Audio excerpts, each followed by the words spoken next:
Bonjour, nous sommes avec Xavier du projet Debian. Bonjour. Donc Xavier, peux-tu te présenter, nous présenter donc Debian, qui est une distribution Linux si je ne me trompe pas? Oui, c'est exactement ça.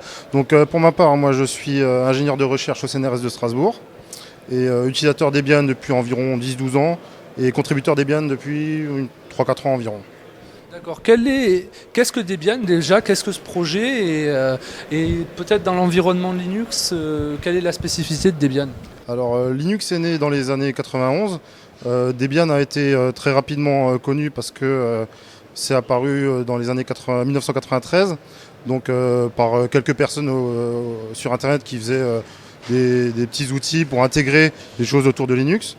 Et c'est à ce moment-là que Debian, après 93, a pris de l'ampleur sur le web et à travers une grosse communauté. Très bien. Et aujourd'hui, Debian a souvent été perçu sur un aspect technique et j'allais dire la clarté du code. Aujourd'hui, vous vous positionnez clairement sur cette ligne directrice ou non? Alors le but de Debian a toujours été de fournir des logiciels de très bonne qualité, avec le moins de bugs possible, avec un maximum de documentation, de traduction. Donc nous, notre cycle de version, de sortie de version tourne autour de 24 mois, ce qui est assez énorme. Et c'est sur cet atout-là qu'on joue pour avoir quelque chose de très bonne qualité, de longuement testé et approuvé par de nombreuses personnes. Très bien. Et l'utilisation de Debian dans le cadre professionnel ou dans le cadre des usages en général, c'est dans quel domaine?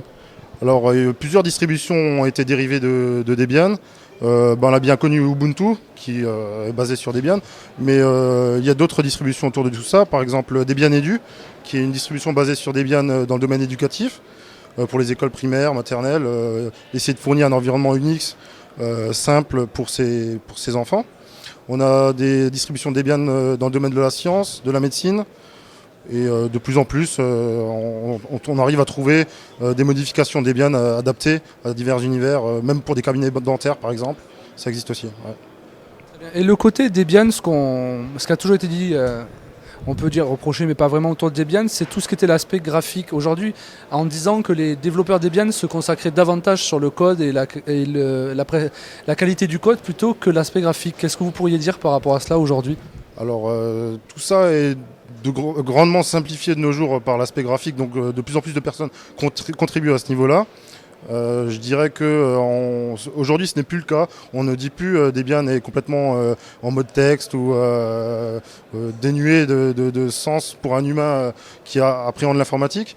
Et de plus en plus d'utilisateurs et même de développeurs s'orientent vers l'aspect grand public en facilitant des interfaces, une mise à disposition d'interfaces plus simples. Vous en êtes à quoi en termes de version aujourd'hui et quel noyau vous utilisez? Alors la dernière version stable de Debian est la Leni qui est sortie mi-avril.